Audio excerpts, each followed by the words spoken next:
تو آپ کے نیورون زیادہ ایکٹیو ہوں گے.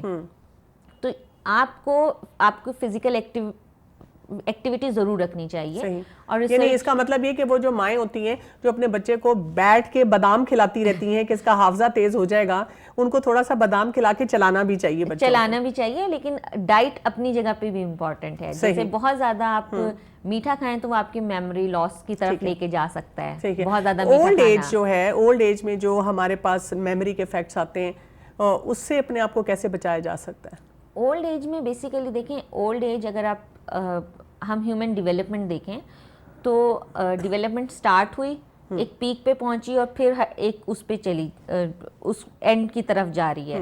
اور کیونکہ دنیا فانی ہے, ہر چیز کو زوال ہے, تو اسی طرح سے ایک انسان جو کہ پیدا ہوا ہے اپنے عروج کو پہنچتا ہے جوانی کے اس میں اور نوجوانی کے اس میں, پھر جوانی کا ٹائم پیریڈ گزارتا ہے. تو اولڈ ایج جو ہے وہ پھر اس کی ساری کیپیسٹیز, ساری جو چیزیں اللہ تعالیٰ نے اس کو دی ہیں, ان میں ایک ڈیکے ہونا شروع ہو جاتا ہے, وہ ایک زوال پذیر ہونا شروع ہو جاتی ہیں وہ چیزیں.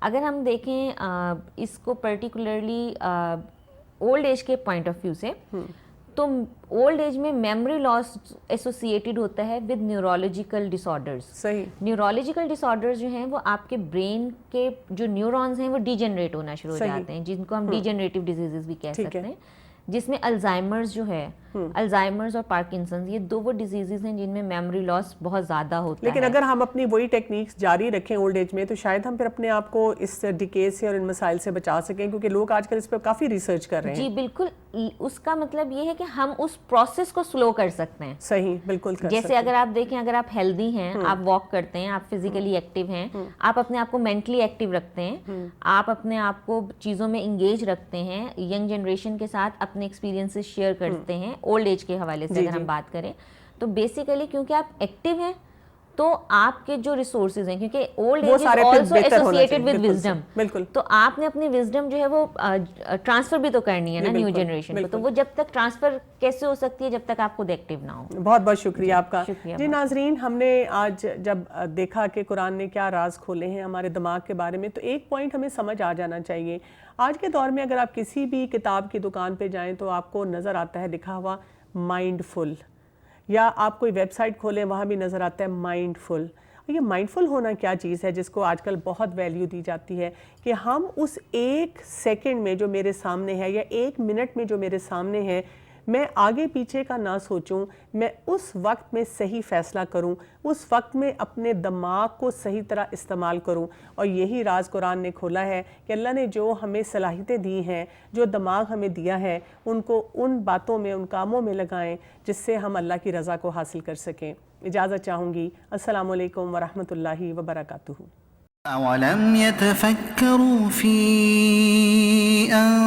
أنفسهم ما خلق الله السماوات والأرض وما بينهما إلا بالحق وأجل مسمى وإن كثيرا من الناس بلقاء ربهم لكافرون.